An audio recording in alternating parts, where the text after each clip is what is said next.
കാലം കഴിയുന്നു, നാളുകൾ പോയി, കർത്താവിൻ വരവു സമീപമായി. മഹത്തനാമത്തെ കീർത്തിപ്പാനായി ശക്തീകരിക്കാനിൻ ആത്മാവിനാൽ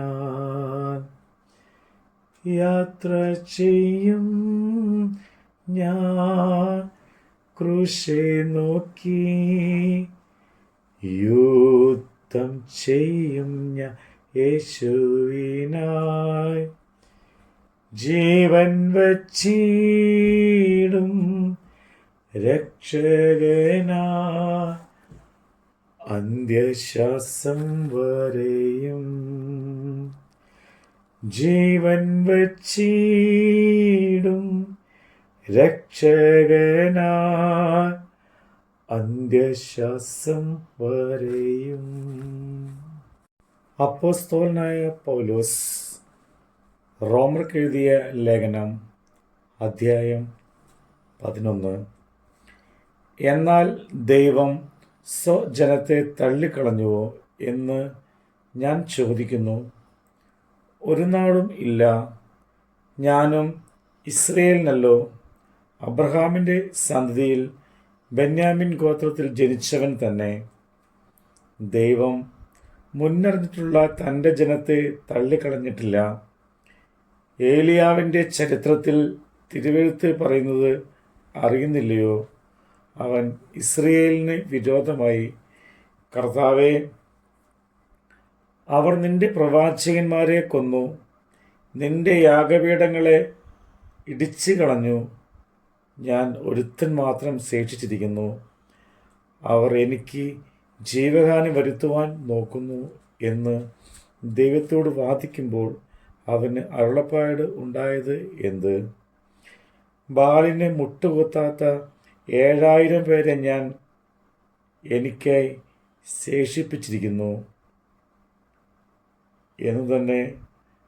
അങ്ങനെ ഈ കാലത്തിലും കൃപയാലുള്ള തിരഞ്ഞെടുപ്പിൻ പ്രകാരം ഒരു ശേഷിപ്പുണ്ട്. കൃപയാലെങ്കിൽ പ്രവൃത്തിയാലല്ല, അല്ലെങ്കിൽ കൃപയല്ല. ആകയാൽ എന്ത്? ഇസ്രയേൽ താൻ തിരഞ്ഞത് പ്രാപിച്ചിട്ടില്ല, തിരഞ്ഞെടുക്കപ്പെട്ടവർ അത് പ്രാപിച്ചു. ശേഷമുള്ളവരോ കഠിനപ്പെട്ടിരിക്കുന്നു. ദൈവം അവർക്ക് ഇന്ന് വരെ ഗാഠനിദ്ര, കാണാത്ത കണ്ണും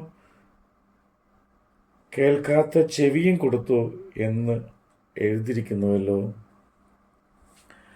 അവരുടെ മേശ അവർക്ക് കെണിയായും കെണിയും കുടുക്കും ഇടർച്ചയും പ്രതികാരവുമായി തീരട്ടെ. അവരുടെ കണ്ണ് കാണാതെ വണ്ണം ഇരുണ്ടു പോകട്ടെ.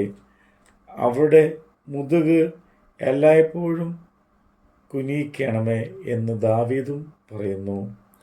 എന്നാൽ അവർ വീഴേണ്ടതിന് ഇടറിയത് എന്ന് ഞാൻ ചോദിക്കുന്നു. ഒരു നാളുമല്ല. അവർക്ക് എരിവ് വരുത്തുവാൻ അവരുടെ ലംഘനം ഹേതുവായി ജാതികൾക്ക് രക്ഷ വന്നു എന്നതേ ഉള്ളൂ. എന്നാൽ അവരുടെ ലംഘനം ലോകത്തിന് ധനവും അവരുടെ നഷ്ടം ജാതികൾക്ക് സമ്പത്തും വരുത്തുവാൻ കാരണമായി എങ്കിൽ അവരുടെ യഥാസ്ഥാനം എത്ര അധികം. എന്നാൽ ജാതികളായ നിങ്ങളോട് ഞാൻ പറയുന്നത്, ജാതിയുടെ അപ്പോസ്തലനായിരിക്കയാൽ ഞാൻ എൻ്റെ സ്വജാതിക്കാർക്ക് വല്ലവിധേനെ ശ്രദ്ധ ജനിപ്പിച്ച് അവർ ചിലരെ രക്ഷിക്കാമെങ്കിലോ എന്ന് വെച്ച് തന്നെ ഞാൻ എൻ്റെ ശുശ്രൂഷയെ പൂർത്തുന്നു. അവരുടെ ഭ്രംശം ലോകത്തിന് നിരപ്പിന് ഹേതുവായി എങ്കിലും അവരുടെ അംഗീകരണം മനുഷ്യരുടെ ഉറപ്പെന്നാൽ എന്താകും? ആദ്യഭാഗം വിശുദ്ധമെങ്കിൽ പിണ്ടം മുഴുവനും അങ്ങനെ തന്നെ. വേർ വിശുദ്ധമെങ്കിൽ കൊമ്പുകളും അങ്ങനെ തന്നെ. കൊമ്പുകളിൽ ചിലത് ഒടിച്ചിട്ട് കാട്ടൊലിവായ നിന്നെ അവയുടെ ഇടയിൽ ഒട്ടിച്ചേർത്ത് ഒലിവ് മരത്തിൻ്റെ ഫലപ്രദമായ വേരിൻ്റെ പങ്കാളിയായി തീർന്നു എങ്കിലോ കൊമ്പുകളുടെ നേരെ പ്രശംസിക്കരുത്. പ്രശംസിക്കുന്നുവെങ്കിൽ നീ വേരിനെ അല്ല, വേർ നിന്നെ അത്ര ചുമക്കുന്നത് എന്ന് ഓർക്കുക. എന്നാൽ എന്നെ ഒട്ടിക്കേണ്ടതിന് കൊമ്പുകളുടെ ഒടിച്ചു കളഞ്ഞു എന്ന് നീ പറയും. ശരി, അവിശ്വാസത്താൽ അവ ഒടിഞ്ഞുപോയി. വിശ്വാസത്താൽ നീ നിലനിൽക്കുന്നു. ഞെളിയാതെ ഭയപ്പെടുക. സ്വാഭാവിക കൊമ്പുകളെ ദൈവം ആദരിക്കാതെ പോയെങ്കിൽ നിന്നെയും ആദരിക്കാതെ വന്നേക്കാം. ആകയാൽ ദൈവത്തിൻ്റെ ദയയും ഖണ്ഡിതവും കാണുക. വീണവരിൽ ദൈവത്തിൻ്റെ ഖണ്ഡിതവും, നിന്നിലോ നീ ദയയിൽ നിന്നതിനാൽ ദൈവം തന്നെ, അല്ലെങ്കിൽ നീയും ഛേദിക്കപ്പെടും. അവിശ്വാസത്തിൽ നിലനിൽക്കഴിഞ്ഞാൽ അവരൊക്കെയും ഒട്ടിക്കും. അവരെ വീണ്ടും ഒട്ടിപ്പാൻ ദൈവം ശക്തനല്ലോ. ദൈവത്താൽ കാട്ടുമരത്തിന് നിന്നെ മുറിച്ചെടുത്ത സ്വഭാവത്തിൽ നിന്ന് വിരോധമായി വല്ല ഒലിവുമരത്തിൽ ഒട്ടിച്ചെങ്കിൽ സ്വാഭാവിക കൊമ്പുകളായവരെ സ്വന്തമായ ഒലിവുമരത്തിൽ എത്ര അധികം ഒട്ടിക്കും. സഹോദരന്മാരെ, നിങ്ങൾ ബുദ്ധിമാന്മാരെന്ന് നിങ്ങൾ തന്നെ തോന്നാതിരിപ്പാൻ ഈ രഹസ്യം അറിയാതിരിക്കരുത് എന്ന് ഞാൻ ആഗ്രഹിക്കുന്നു. ജാതികളുടെ പൂർണ്ണസംഖ്യ ചേരുവോളം ഇസ്രയേലിന് അംശമായി കാഠിന്യം ഭവിച്ചിരിക്കുന്നു. ഇങ്ങനെ ഇസ്രയേൽ മുഴുവനും രക്ഷിക്കപ്പെടും. വിടുവിക്കുന്നവൻ സീയോനിൽ നിന്ന് വരും. അവൻ യാക്കോബിൽ നിന്ന് അഭക്തിയെ മാറ്റും. ഞാൻ അവരുടെ പാപങ്ങളെ നീക്കുമ്പോൾ ഇത് ഞാൻ അവരോട് ചെയ്യുന്ന നിയമമെന്ന് എഴുതിയിരിക്കുന്നുവല്ലോ. സുവിശേഷം സംബന്ധിച്ച് അവർ നിങ്ങൾ നിമിത്തം ശത്രുക്കൾ, തിരഞ്ഞെടുപ്പ് സംബന്ധിച്ചോ പിതാക്കന്മാർ നിമിത്തം പ്രിയന്മാർ. ദൈവം തൻ്റെ കൃപാവരങ്ങളെയും വിളിയെയും കുറിച്ച് അനുദപിക്കുന്നില്ലല്ലോ. നിങ്ങൾ മുമ്പേ ദൈവത്തിന് അനുസരിക്കാതിരുന്നിട്ട് അവരുടെ അനുസരണക്കേടിനാൽ ഇപ്പോൾ കരുണ ലഭിച്ചതുപോലെ നിങ്ങൾക്ക് ലഭിച്ച കരുണയാൽ അവർക്ക് കരുണ ലഭിക്കേണ്ടതിന് അവരും ഇപ്പോൾ അനുസരിക്കാതിരിക്കുന്നു.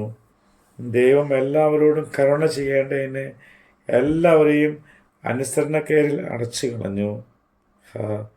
ദൈവത്തിൻ്റെ ധനം, ജ്ഞാനം, അറിവ് എന്നിവയുടെ ആഴമോ!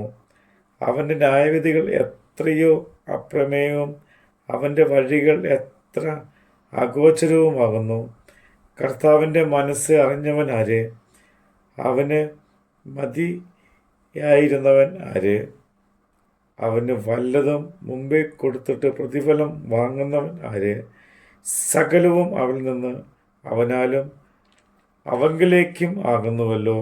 അവന് എന്നേക്കും മഹത്വം. ആമേൻ. നമ്മുടെ കർത്താവിൻ്റെ വചനമാണ് നമ്മൾ കേട്ടത്. പൂർവ പിതാക്കള അപ്പോസ്തലർ ദൂരവേ ദർശിച്ച് ഭാഗ്യദേശം ആകെയച്ഛേദമെന്നി ലാഭം അന്യരെന്നെണ്ണി ലോകമതിൽ യാത്ര ചെയ്യും ഞാൻ ക്രൂശെ നോക്കി, യുദ്ധം ചെയ്യും ഞാൻ യേശുവിനായി, ജീവൻ വച്ചിടും രക്ഷകനായി